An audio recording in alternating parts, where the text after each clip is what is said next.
demonstrants erupted at a protest for higher wages and against the requisitioning of strikers in refineries in Paris. The demonstrators clashed with authorities and even smashed a motorbike dealer's window. More details on this later in the news.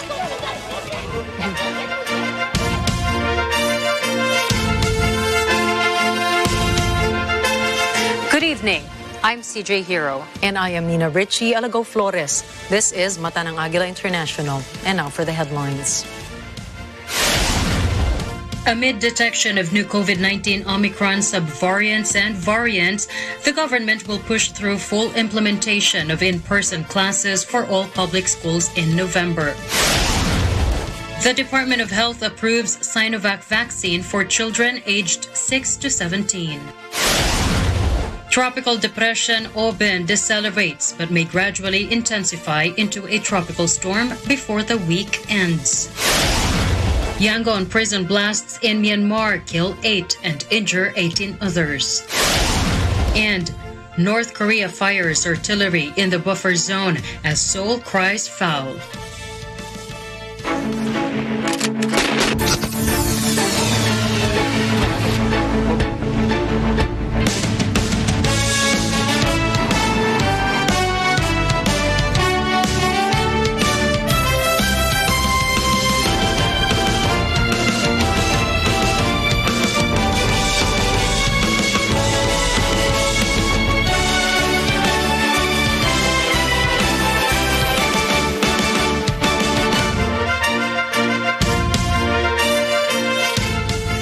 There is no stopping plans to implement the 5 days per week face-to-face classes in public schools by November. But private schools are allowed with a blended learning scheme. Madeline Villar Moratillo files this story. Beginning in November, the full implementation of the in-person classes in public schools will push through, meaning that learners will be in their classrooms 5 days a week. But private schools may continue with the blended learning scheme. The Department of Health has fully supported the full implementation of the in-person classes. Tuloy-tuloy po ang ating pagsuporta sa face-to-face classes ng Department of Education. Atin pong nakita ang naging epekto ng pandemya, restrictions, pagkawala ng pagpasok na face-to-face sa mental health po ng ating mga kabataan. And we would like to give that commitment na tayo po hindi lang COVID-19 ang ating pong sisiguraduhin na maayos sa ating populasyon, pati na rin po yung kanilang mental health dapat, especially of our children. Kailangan continuous surveillance and monitoring in our schools. Kailangan yung ventilasyon sa loob ng bawat classroom ay ating sisiguraduhin. The statement comes amid confirmation of the entry of the Omicron subvariant XBB and XBC variant in the country. Health Officer in charge, Maria Rosario Vergere, has called on parents to let their children avail of COVID-19 jabs for protection against the virus. Vergere announced the approval of the Sinovac vaccine as the primary vaccine for children aged 6 to 17. The health official is hopeful that this would encourage parents to have their children vaccinated. DOH data shows that 10 million adolescents have been vaccinated against COVID-19, while 5.2 million are children. Madeline Villar Moratillo for Mata ng Agila International. Trusted, connected, on point. The country is continuously detecting other Omicron subvariants and variants apart from the 81 Omicron XBB subvariants and 193 cases of XBC variants. The Department of Health says these cases are all local infections.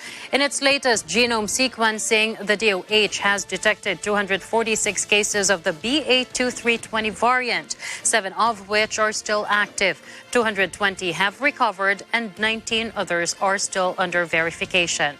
The country has recorded another 3 cases of BA4 variant, but all have recovered. The DOH also detected 180 new cases of the BA.5 variant, of which 3 are active cases, with 1 reported death and 173 recoveries. 3 others are still under verification. The Health Department also confirms the BA.275 variant, 17 cases of the BA.275 variant 315 cases of the BA4 variant and 11,997 cases of the BA5 variant. The country also detected a Delta variant, but that patient has already recovered. We now have a total case of 8,737 cases of the Delta variant. The Department of Health has approved the Chinese biopharmaceutical Sinovac COVID-19 vaccine for children aged 6 to 17. Health Officer in charge Maria Rosario Vergeire said they approved CoronaVac as the primary series for the age group as an alternative to mRNA vaccines. The DOH's independent advisory body, the Health Technology Assessment Council, made the recommendation. Vergeire said its implementation can now start following the issuance of a memorandum for its guidelines approval on Tuesday. Sinovac's vaccine makes use of the inactivated form of the virus to induce an antibody response against COVID-19. Last May, the Food and Drug Administration, or FDA, approved the use of Moderna's COVID-19 vaccine for children aged 6 to 11. The Tourism Department is considering the possibility of easing the stringent protocols for foreign tourists by the end of the year. Vin Pascua reports. Tourism Secretary Cristina Frasco announced Wednesday the new era in the Philippine tourism industry. At the opening of the Philippine Travel Exchange, or PTEX 2022, Frasco said she is confident about the recovery of the country's tourism, with the arrival of 1.7 million foreign visitors this October, far exceeding DOT's target until the year end. With the upcoming holidays in the last quarter of 2022, which is, of course, a peak travel for tourism, we look forward to an increase in tourist arrivals and activity, eventually spurring further growth within the industry. She also announced plans to remove stringent COVID health protocols for tourists and all visitors to the country. I understand there are still concerns regarding stringent protocols coming into the Philippines, and therefore I am pleased to inform you that the direction of the Marcos administration is to lift these stringent protocols by the end of the year to ensure that we fully convey that the Philippines is open and ready to receive tourists. The tourism head did not discuss detail which COVID-19 protocols would possibly be removed. However, Tourism Promotions Board, or TPB, Chief Operating Officer Maria Margarita Nograles said that one of Frasco's recommendations to the Interagency Task Force, or IATF, is to consider the removal of one health pass requirement prior to entering the country. So, of course, with that, we just wait for direction from the IATF, no? But as per our last board meeting, the secretary was with the IATF really insisting on certain things that will help better our tourism experience. So, rest assured she's working on it. So, let's cross our fingers. TPB Deputy COO for Marketing and Promotions Charles James Bautista said they also recommended streamlining the process and improving the information dissemination regarding One Health Pass. Frasco and Nograles led the online and on-site opening of PTEX, a business-to-business travel trade event organized by the Department of Tourism. On TPB's estimate, PTEX expects to generate 50 million to 60 million pesos profit on bookings this year. What we measure for PTEX is the number of business leads and the business generated during this event. So hopefully, we are looking at generating as much as about 50 to 60 million, which is the average for the past more or less 3 to 5 years that we've been holding PTEX, both purely physical, hybrid, and purely online. So hopefully this year we will meet somewhere in the middle, or at the very least equal to what we were making when we were doing purely physical Philippine Travel Exchange. The two-day travel event was participated by 119 buyers from 32 countries and 132 sellers from the Philippines. The activity aims to promote the country's culture, products and services, and create partnerships and improve the tourism experience in the Philippines. In this year's travel show, the DOT and TPB also emphasize sustainable and inclusive tourism as the country opens up to more foreign visitors. We must go beyond the money shot and think of ways to positively contribute the betterment of the travel industry as a whole. Most of all, let us ensure that we not only come in as advocates of sustainable tourism, we must also embrace the regenerative tourism mindset, which is to leave a destination better than what it was before. I am Vin Pascua reporting for Mata ng Agila International. Trusted, connected, on point. Tropical depression Obet decelerates while moving over the Philippine Sea. According to the 5 p.m. forecast of Pagasa, the center of the weather disturbance is located 920 kilometers east of extreme northern Luzon. It is packed with maximum sustained winds of 45 kilometers per hour near the center and gustiness of up to 55 kilometers per hour. Obet is moving west-southwest at 10 kilometers per hour. There is no tropical cyclone wind signal raised over the country. Obet is tracking the forecast until Friday morning and may gradually intensify into a tropical storm by late Friday or Saturday. It may traverse to extreme northern Luzon or the northern portion of mainland northern Luzon between Friday and Saturday morning. The brother of slain broadcaster Percival Mabasa, professionally known as Percy Lapid, is convinced by the account of the self-confessed gunman. Journalist Roy Mabasa said that the statement of alleged gunman or the gunman, Joel Escorial, is believable. Mabasa met Escorial Tuesday night when they had a walkthrough at the crime scene. He said he is not 100% convinced, but at least Escorial's accounts are consistent. Ganun ang nagiging reaksyon ng pulis. Ibig sabihin, desidido rin sila na magkaroon ng solusyon itong pagpatay sa aking kapatid. Ano? But nevertheless, lahat tayo, isang bottom line natin. We want to go beyond everything and find the truth. Yun lang naman yung gusto natin. Katotohanan lang at makita natin, maituro at makasuhan at makulong itong mga papanagutin, itong mga nasa likod ng madugong pagpaslang sa aking kapatid. Meanwhile, the authorities have filed murder charges against Escorial and 3 other suspects before the Department of Justice. The tracker teams from the Philippine National Police have launched a manhunt against 3 others identified in the Lapid slaying. Police are also verifying with Escorial's bank to confirm the 140,000 pesos deposited in his account as part of the 550,000 contract price to kill Lapid. The Bureau of Corrections, or Bucor, has started probing the inmate who allegedly masterminded the slaying of broadcast journalist Percival Mabasa, professionally known as Percy Lapid. The Bucor said they are open to any Senate investigation on the incident. Moira Encina has the details. Justice Secretary Crispin Remulla has directed the Bureau of Corrections, or Bucor, to conduct an in-depth investigation on the alleged involvement of one of its inmates in the assassination of broadcaster Percival Mabasa, or Percy Lapid. The Justice Chief also instructed Bucor to cooperate with the Philippine National Police in probing the allegations of the self-confessed gunman Joel Escorial.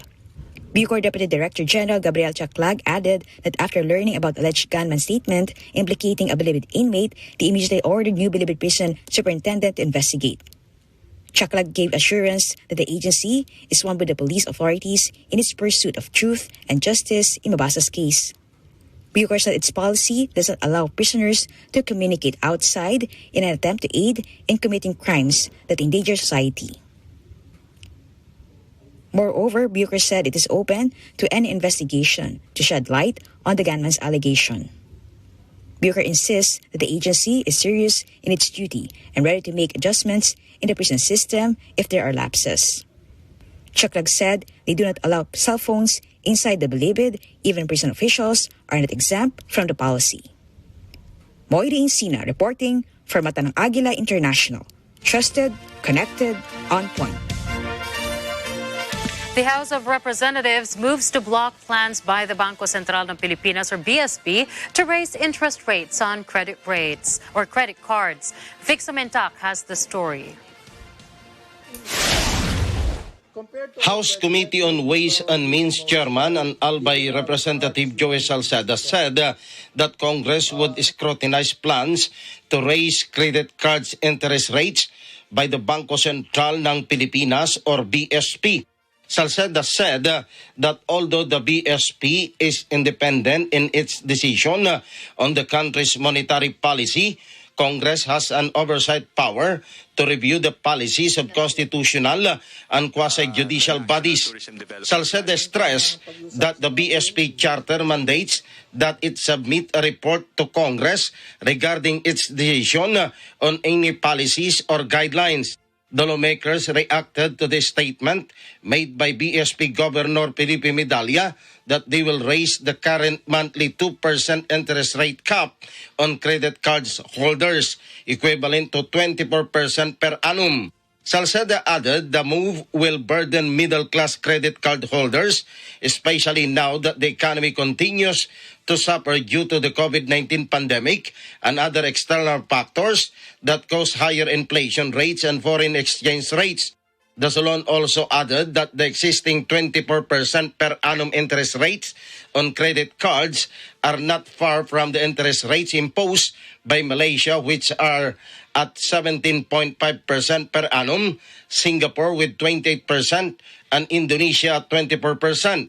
Salceda emphasized that based on the Philippine Stock Exchange or PSA data, the country's banks are not losing but profiting with an annual 72% net profit. Vic Sumentak reporting for Mata ng Agila International, trusted, connected, on point. Coming up, 8 killed, 18 wounded in bomb blasts outside Yangon prison. 2 dead in fiery Ecuador plane crash. And once again, U.S. media accuses Russia of election interference. Mata ng Agila International will return with these and more when we return.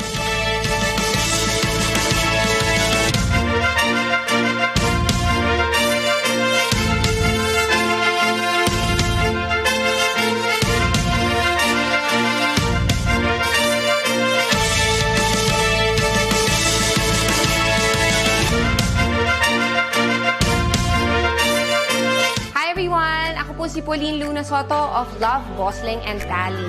Abangan niyo po ang guesting ko sa Lutong Daza because we cook so many dishes. You can choose your friends, but you can... Food on the go po ang mga niluto namin. I had such a great time. Abangan nyo this coming Saturday, 11 a.m. Lutong Daza only on Net 25. Tayo pag together, wala tayo pag together, let's get together sa Net 25. Edita. Kala ko ba Carol? Sa Counterpoint, tuwing Miyerkules, alas 10:30 ng gabi, dito sa Net 25. Kala ko kasi si Carol. Pagmuluhin yung buhay kasi edit ka lang. Edit. Hello mga ka-shoppers! Narito na naman kami sa 2 oras na kwentuhan at bentahan. Kaya naman excited kami ng aking partner na makilala nyo ang ating mga online sellers for today. At syempre, ang ating Nego Star. Araw-araw po tayo nag-workout Diet, workout, kailangan nating i-maintain yung physical fit natin. Ang inyong paboritong kasaluting tanghalian, iba talaga ang ating shopping all the way. With Jojo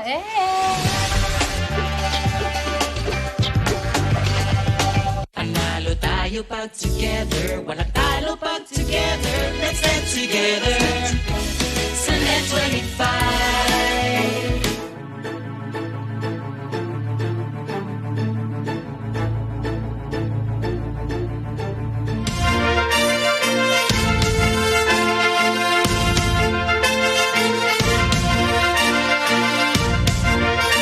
The news continues here on Mata ng Agila International. At least 2 bombs exploded outside a prison in Myanmar's Yangon on Wednesday. The latest blasts to rock the country's commercial hub killed 8 people and wounded 18. The country's junta authorities said the bombs detonated in a crowd lining up to drop off parcels for inmates at Insane Prison. Terrorists were blamed for the incident, which killed an additional 3 prison staff and a 10-year-old girl. Moreover, security forces deactivated another homemade mine device found within the reach. The first witness said the first blast occurred around 9:30 in the morning local time. The second blast went off quickly, which was followed by shooting. According to another witness, security forces locked down the area after the blasts. So far, no group has claimed the attack, and the junta spokesman did not provide comments regarding the incident. The aircraft which transported 3 people crashed in the South Siswan sector, north of the country's eastern port city. Guayaquil Mayor Cynthia Viteri confirmed that the plane came from Manta and 2 of its passengers have died. Meanwhile, the pilot was reported injured, but after undergoing neurological examinations, doctors confirmed he is now stable. As of the moment, the causes of the accident are undetermined, but Viteri claimed that the pilot sought a place where he could cause less damage since the area has a high population. The plane crashed in a park after it dragged the electrical wires of the power transformers. Emergency services followed the scene while the restoration of electricity is ongoing. North Korea on Wednesday fired an artillery barrage into waters off its coast for the second day in a row, targeting a maritime buffer zone set up in 2018 to reduce tensions with the South. Pyongyang said the latest barrage was intended to counter a military provocation by the Seoul Army along the border earlier in the day. A spokesman for the General Staff of the Korean People's Army said enemies shot over 10 shells of multiple rocket launchers in the frontline zone of the foremost line occupied by the 5th Army Corps of the KPA. Yet, South Korea's Joint Chiefs of Staff said the roughly 100 artillery shells fired by Pyongyang were a clear violation of the 2018 agreement. JCS said none of the Pyongyang shells landed in the South Korean waters of the buffer zone. It also urged North Korea to immediately halt its actions. The latest artillery volley marked Pyongyang's second consecutive day of military provocation.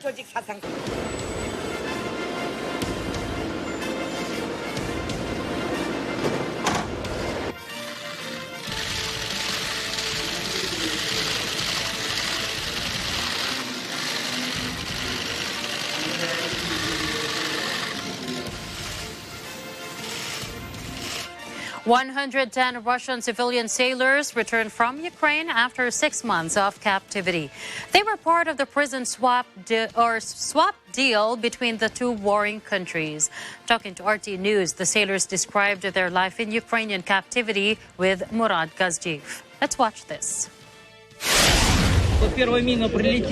I was hit by a mine. When it struck, I started shooting back, but my legs were injured. I told my guys to leave me because they didn't want to be a burden. I told them that it would be better if I covered them. They wanted to drag me away, but I stayed. When the second mine struck, everyone thought I was dead because there were bodies everywhere and I was covered in blood. I heard someone say, "This is how the 25th Brigade operates." I realized that they were Ukrainian forces. These are some of the sailors' 4 trucks. More than 100 people who were exchanged in these exchanges alone. 60 of them civilian sailors, Russian sailors who were at the start of the military operation were in Ukrainian ports, who were detained, held in captivity for 8 months for no other reason than that they're Russians. When Russia started its special military operation, the Ukrainian forces came and told us that the ships were under arrest and that we had to stay on them. We were forbidden from exiting to the city. Twice a day, the border service came to check our identities. I think it was to stop people escaping. Nobody answered our questions or told us about our status. We were sitting there like hostages. There were some civilians who were threatening to call the security service of Ukraine so they would come for us. They were intimidating and provoking us, trying to morally break us. They were denied basic things like supplies. They had to barter for them, they had to trade for them. They were also denied communication with their loved ones, with their families, with help, with lawyers. They were denied medical attention. We've already heard them say they had to wait for up to 5 days to receive medical attention. We have 9 sick people. 1 person has died. We were told his internal organs failed. When he was brought to the hospital, he'd already been ill for a while and been complaining. To get medical assistance there you had to submit a request and then wait 5 days. Only then would they evacuate you. They're now safe and sound, eager to get fed. Judging by the look of them, they're all skinny and wasted, eager to get in contact with their loved ones, with their families, wives, children, and to get back home.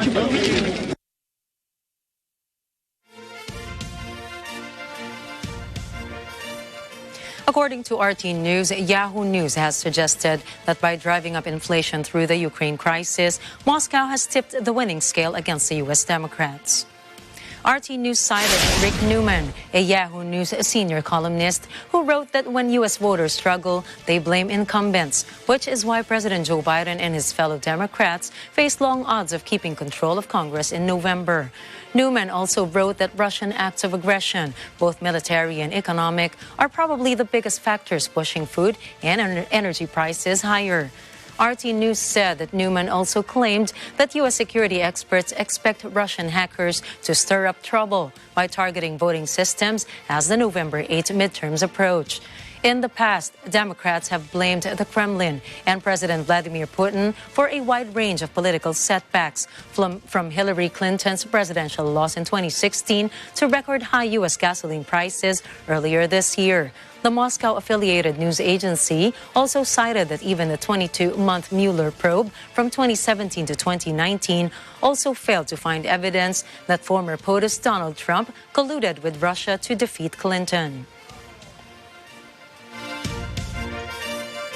Russia has consistently denied any influence over foreign elections, including this year's midterm approach. It hasn't been a while since he resigned, but Boris Johnson has emerged as the most popular successor amidst Tory members calling for Prime Minister Liz Truss to resign. The new YouGov poll, which was conducted from October 17 to 18, revealed that 32% of respondents would like Johnson to return as Prime Minister. This is despite a series of scandals and cabinet resignations that precipitated his eventual departure. The pollsters noted that those who voted for Truss to take over are particularly keen on a Boris Johnson return if she left. 44% put him on top of their list as potential successors. Rishi Sunak, who served in Johnson's cabinet as chancellor, notably lags his former boss in popularity. Only 23% of 530 Tory respondents voiced support for him. Meanwhile, Defense Secretary Ben Wallace came in third with 10%. The survey comes as Truss battles for her political survival after unveiling a set of controversial economic policies. According to the survey, 55% of respondents believe Truss should resign immediately. Even among those who voted for her during the summer Tory leadership election, 39% now want to see her go. Additionally, RT News reported that a trio of Conservative MPs have called for Truss to step down as Prime Minister. The first one to go public was Crispin Blunt. He said that he did not think Truss could weather the current economic crisis, followed by Andrew Bridgen, who said their country, its people, and their party deserve better. The third, Jamie Wallace of Bridgend and Porthcawl, grieved that the current Prime Minister had undermined Britain's economic credibility and fractured the parties irreparably. As of this moment, reports are circulating on social media that Truss is facing the threat of a potential leadership challenge as the traditional threshold of letters has been breached. The Prime Minister's office did not comment on or published any statement as to the current issues. However, when Truss took part in her first Prime Minister's questions today, she insisted that she would not quit as UK's leader. Hundreds of protesters clashed with police and broke shop windows on the margins of the Paris demonstrations. Tension heightened as black-clad people began to break shop windows and trash the streets. Police used force to dispel some of the protesters. About 11 people were reportedly arrested, with France's Interior Ministry stating that approximately 107,000 people took the call for industrial action from left-wing parties and some unions. Police said that 13,000 demonstrators stung the French capital as high inflation eats away at their purchasing power. But hardline CGT trade union refuted the authorities' report and insisted that 70,000 people joined the rallies. As inflation soars worldwide, more and more retailers in Germany are refusing to accept the price hikes demanded by food multinationals. These have left store shelves empty and consumers worrying. Supermarket customers say they're left with no choice and have to buy products they would not have bought otherwise. Even students feel the burden of the rising cost of goods. They say it does not make sense having to buy more expensive products with not much money to use. Residents say to afford basic necessities, they have to economize quite a great deal, the extent of which include canceling internet subscriptions and finding cheaper apartments to rent. As the threat of polio worries countries around the world, two global health agencies are set to receive millions of dollars in funding to help eradicate two preventable childhood diseases, polio and measles. Jeff Sanidad tells us more. The World Health Organization and UNICEF welcomes a $10 million funding agreement from the King Salman Humanitarian Aid and Relief Center, or KS Relief. The health agencies will receive $5 million each in response to a call for emergency action to avert major polio and measles epidemics. The funding will benefit 8 countries, namely Somalia, Iraq, Sudan, Afghanistan, Central African Republic, Democratic Republic of the Congo, Guinea, and Pakistan. The agreement was signed on the sidelines of the World Health Summit in Berlin. World Health Organization and UNICEF have urged countries to prioritize vaccination for children as they rebuild their immunization systems following major global immunization disruptions caused by COVID-19. The pandemic has left millions of vulnerable children at heightened risk of preventable childhood diseases, including polio and measles. Jeff Sanidad, Washington, D.C., Mata ng Agila International. Trusted, connected, on point. In related news, global leaders confirmed $2.6 billion in funding toward the 2022-2026 strategy to end polio, a global polio eradication initiative. Germany's Federal Ministry for Economic Cooperation and Development co-hosted the event at the World Health Summit in Berlin. The funding will support global efforts to overcome the final hurdles to polio eradication, vaccinate 370 million children annually over the next 5 years, and continue disease surveillance across 50 countries. At present, wild polio virus is endemic in only 2 countries, Pakistan and Afghanistan. 29 cases have been recorded so far this year, a significant increase from the 6 cases recorded last year. These include a small number of new detections in Southeast Africa linked to a strain originating in Pakistan.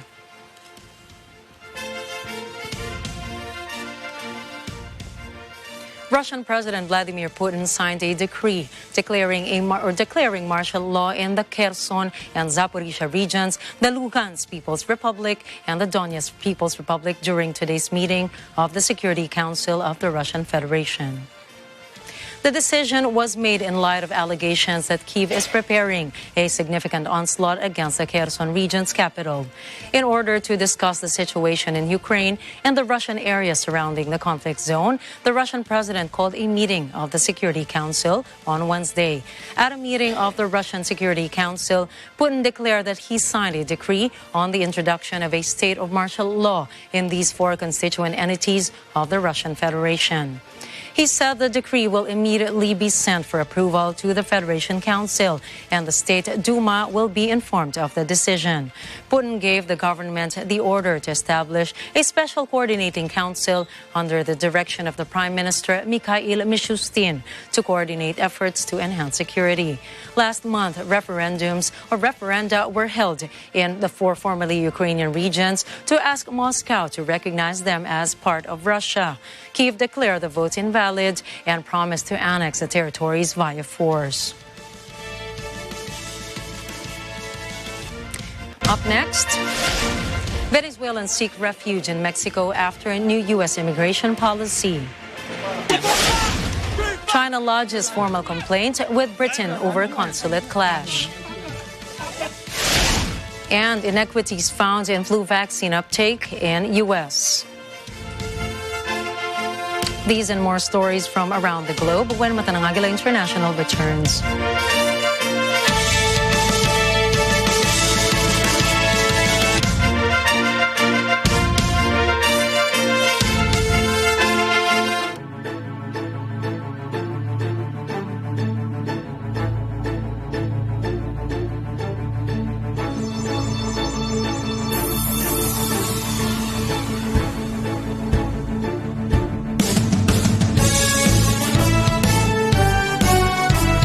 Kontrobersya na walang takot na haharapin.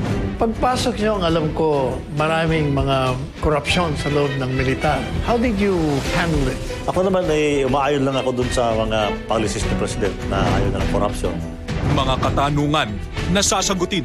I would rather forfeit the 2 billion para hindi matuloy yung mga sanctions that will hurt us more. Maging pribado man o personal, walang palalagpasin. Your wife is Carol? Edita. Kala ko ba Carol?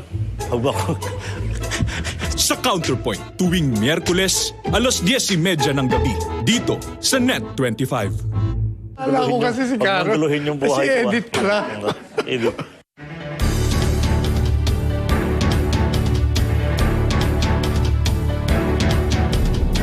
Most Filipinos dream of buying their own homes. And as the population in the metro is becoming denser, some people are attracted in buying properties in the suburban areas. In this episode, let's look at real estate options outside the metro as we go north and south with developments by Rabino Home Builders Corporation. Mas worth it mag-invest sa real estate po talaga. Kasi kahit magkaanak ka, tumanda ka, andyan po yung lupa mo, tumataas at tumataas po talaga yung presyo ng lupa. Only here in Open for Business. Open for Business with Cesar Vallejos, Sunday, 9 p.m. This portion.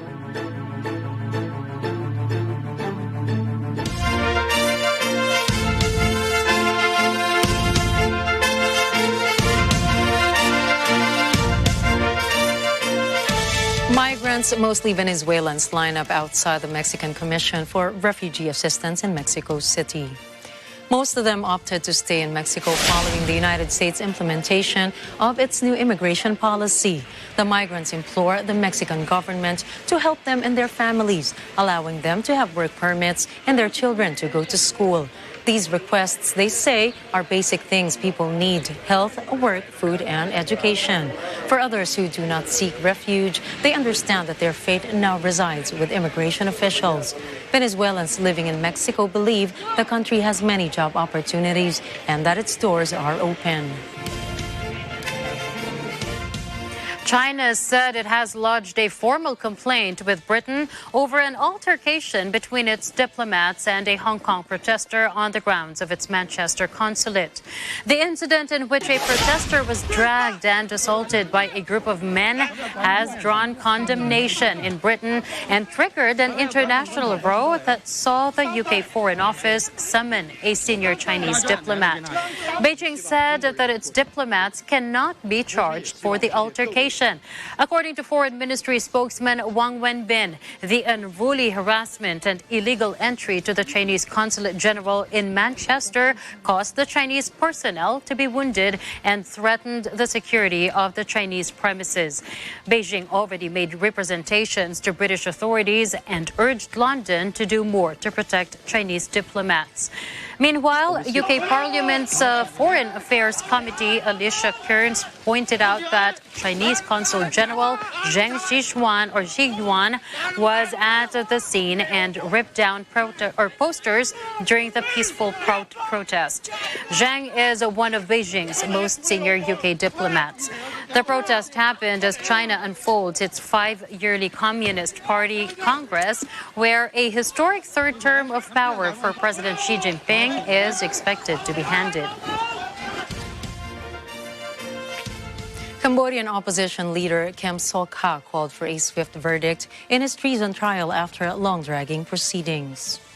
The court just ended more than 2 years of evidence hearings, or 60 sessions, which the rights groups claimed as politically motivated. Sokha, the co-founder of the now-dissolved Cambodian National Rescue Party, stands accused of conspiring with foreign entities to overthrow strongman ruler Hun Sen's government. The 69-year-old strongly denied the charges, but if convicted, he faces up to 30 years in prison. His trial only began some 2 years after his arrest, and hearings were postponed in March 2020 due to coronavirus restrictions. Sokha asked the judges that he wanted the proceedings to finish soon as he was suffering back and shoulder pain from long spells sitting in the dock. The court will begin hearing closing submissions on December 21 after parties submit their written arguments. The Indonesian government announced a ban on all syrup and liquid medicine prescription and over-the-counter sales after the deaths of nearly 100 children from acute kidney injury this year. The ban was put into order after the Southeast Asian country's health authorities examined last week the unexplained increase in the number of children's deaths from acute kidney injury from January to late August. According to Health Ministry spokesperson Cyril Mansour, they have received 206 reported cases from 20 provinces with 99 deaths. Most of the victims involved children, mainly toddlers under 5 years old. To safeguard others, the ministry requested all health workers in drugstores to temporarily not prescribe or sell the liquid medicine or syrup until the investigation is completed. Lebanese women Rita, Zaina, and Samia Matar drink their coffee together on a balcony overlooking a decaying power plant. They all lived in the Zouk Mikhail industrial district that spews carcinogenic toxins out of its red and white chimneys.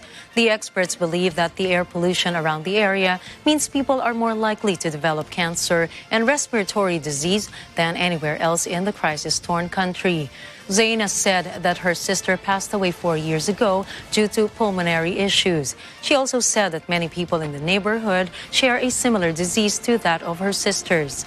Paul Makloff, a lung doctor at the Notre Dame du Liban Hospital in Jounieh, said one of the problems of Zouk's power plant is the bad quality of fuel that is being used. Makloff explained that the plant uses a low-quality fuel that is rich in sulfur and nitric oxide. He added that these are carcinogenic chemicals that affect the general health and the respiratory system and skin in particular. A recent report by the Centers for Disease Control and Prevention in the U.S. shows there are inequities found in flu hospitalization and vaccine uptake across races. Carlo Valdez tells us more. The Centers for Disease Control and Prevention, or CDC Vital Signs report, reveals that Black, Hispanic, and American Indian Alaska Native adults here in the United States are more likely to be hospitalized with the flu. They are also less likely to be vaccinated against it. The report says flu vaccination coverage has been consistently lower among Black, Hispanic, American Indian, Alaska Native adults since 2010. The health agency says Black, Hispanic, and American Indian Alaska Native adults were hospitalized with the flu at higher rates than white adults during most seasons from 2009 to 2022. Reasons for disparities in severe flu outcomes include lack of access to healthcare and insurance, missed opportunities, and distrust in vaccines. CDC says certain racial ethnic minority groups have higher rates of asthma, diabetes, obesity, and other chronic conditions. These increase the risk for serious flu complications. CDC says racism and prejudice as well are known to worsen inequalities.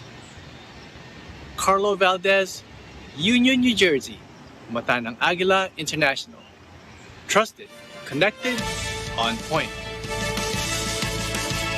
Hong Kong's new leader showed plans to revive the business hub's fortunes on Wednesday, expecting to lure international expertise back into a city that has seen an exodus of talent and is mired in recession. During his debut policy speech, Beijing's anointed former security chief John Lee said the local workforce was diminished by around 140,000. According to Lee, aside from actively nurturing and keeping the present local talents, the government will seek the world for talent to resuscitate the economy and maintain its security. By the end of the year, the city is expected to end in a full-blown recession with its significant fiscal deficit soar.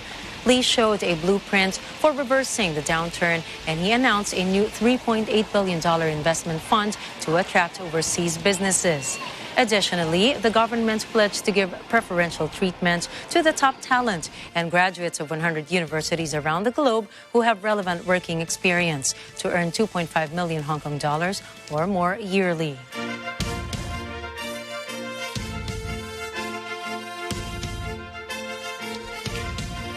Anna May Wong, who broke into Hollywood during the silent film era, will become the first Asian American to appear on a U.S. currency. The early movie star's image, with her trademark blunt bangs and pencil-thin eyebrows, will be featured on the back of new quarters. The coin design is the fifth to appear from the American Women Quarters program, which highlights pioneering women in their respective fields. The other four quarters, which were all put into production this year, feature poet Maya Angelou, the first American woman in space, Sally Ride, Cherokee Nation leader Wilma Mankiller, and suffragist Nina Otero Warren.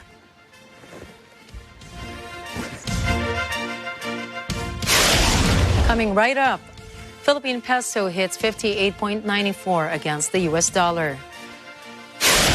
Senator Estrada clarifies ban K-drama comment, urges Pinoys to support Philippine industry.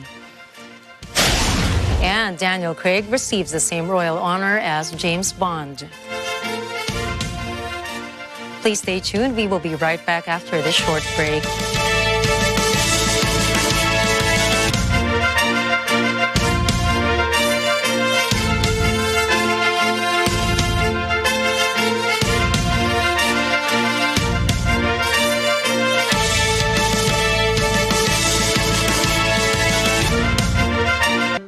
Alam namin ang iyong pagsisikap. Dama namin ang iyong mga sakripisyo. Kita namin ang pagharap mo sa bawat pagsubok. Kaya sa kabila ng mga hamon ng buhay, nandito kami para umalalay. Kasi katulad mo, gusto rin namin ang magandang bukas para sa kanya. Hatid namin ang dekalidad na edukasyon at makabagong pasilidad sa abot kayang halaga. Kaya huwag ka na mangamba. Sasamahan ka namin tuparin ang mga pangarap niya.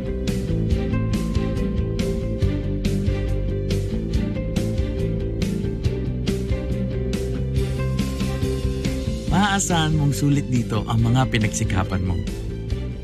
Sa aming mga makabagong pasilidad at sistema ng edukasyon. Mailalabas natin ang angking talino at mga kakayahan niya. Kahit sa munting halaga, makakasiguro ka na makakasabay siya sa mabilis na pag-ikot ng mundo. Sa New Era, karamay mo kami sa bawat hamon. Kaagapay mo kami sa bawat hakbang. Kasama mo kami sa bawat ngiti at tagumpay.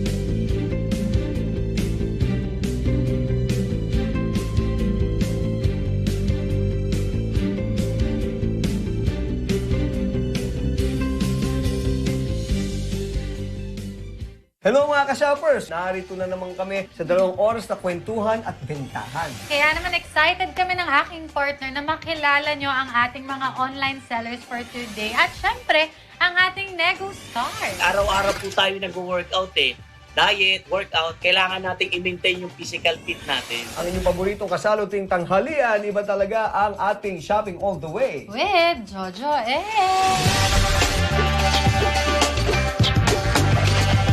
Panalo tayo pag together, walang talo pag together. Let's stand together sa Net 25. Hi everyone! Ako po si Pauline Luna Soto of Love, Bosling and Tally. Abangan niyo po ang guesting ko sa Lutong Daza because we cooked so many dishes. You can choose your friends, but you can choose. Food on the go po ang mga niluto namin. I had such a great time. Pabangan nyo this coming Saturday, 11 a.m. Lutong Daza only on Net 25. Panalo tayo pag together, walang talo pag together. Let's stand together sa Net 25.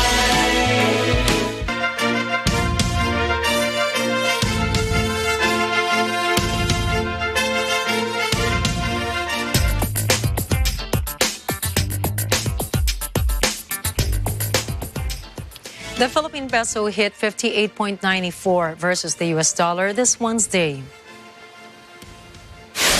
The local unit's depreciation followed after the Bangko Sentral ng Pilipinas released the balance of payments or BOP. The economic data posted a deficit for the 6th straight month in September. The September deficit stood at 2.3 billion, wider than the $572 million deficit in August and the $412 million deficit in September 2021. PSP Governor Felipe Medalla said that the country will have to respond to rate hikes of the greenback.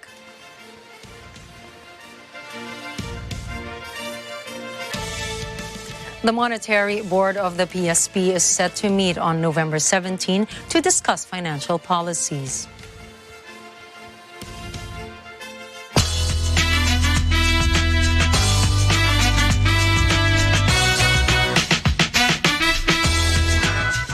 Lawmakers are considering banning Korean telenovelas in the country.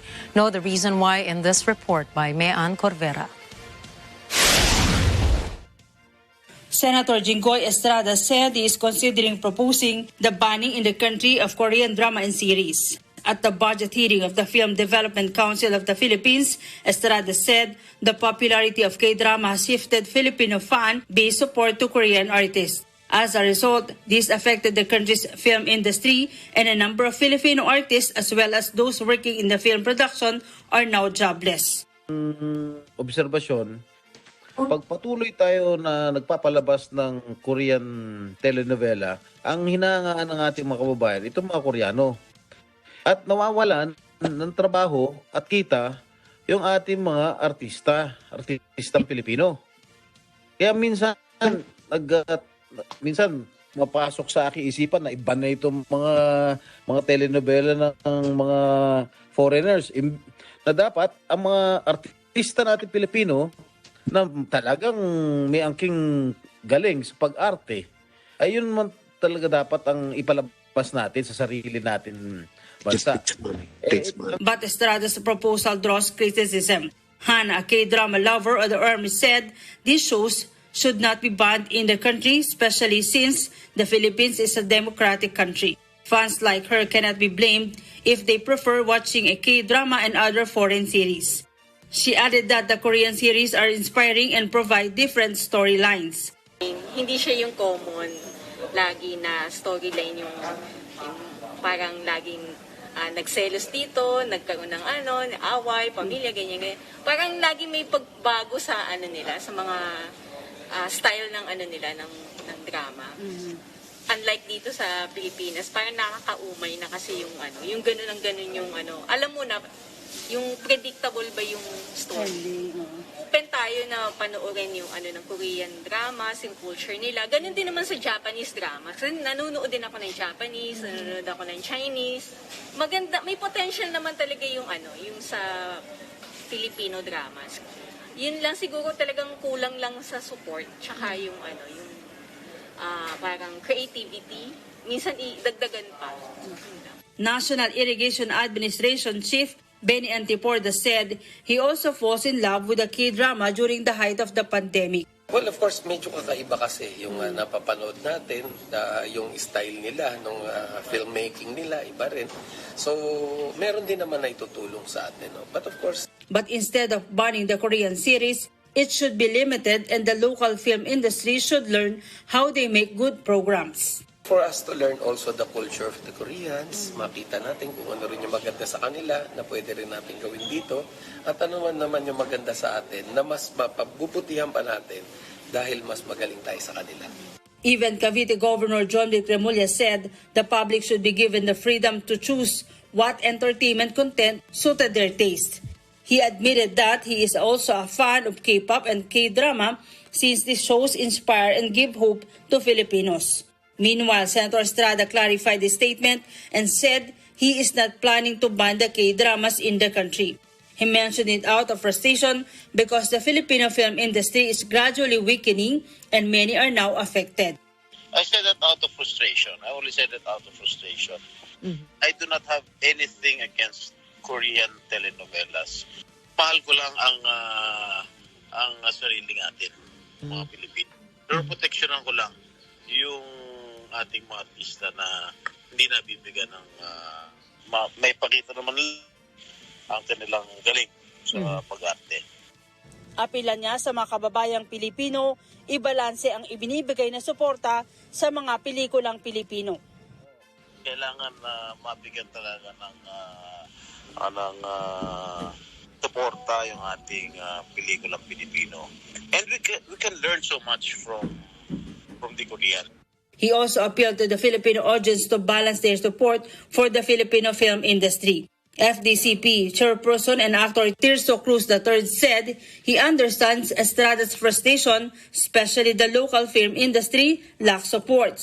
He said they went to Korea and observed that their film industry prospered as a result of their government decisions to cap foreign movie screening and instead required to show Korean films. There was also strong support from the private sector.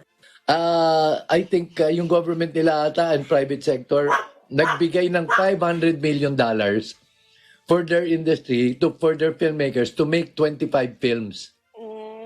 Ngayon, dun sa 25 films, isa lang yung talagang naging outstanding na pumutok. But that film made everybody's head turn towards Korea. Alam nyo to, alam natin lahat, napanood natin lahat to. Squid Games. At saka sabi nga ng mga ibang nakakausap namin kahit sa ibang bansa, this proves talaga na all you need is one hit. Yeah, correct. For the people to really notice you and see na magagaling pala tong mga to, tama pala yung ginagawa nila. Mayan Corvera reporting for Mata ng Agila International, trusted, connected, on point. Daniel Craig may be finished playing James Bond, but the character's legacy remains intertwined with that of the actors. The 54-year-old British actor who played Bond for the fifth and final time in 2021 received the same honor held by his fictional character in Ian Fleming's books. Craig bowed his head and smirked as Princess Anne, wearing a naval uniform, put the order on its ribbon around his neck during an investiture ceremony at Windsor Castle.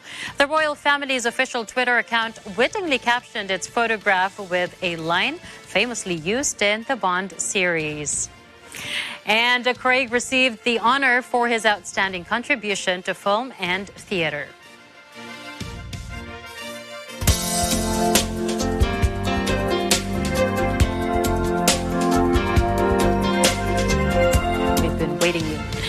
Okay, let's now take a look back at some historical events that happened on this day, October 19.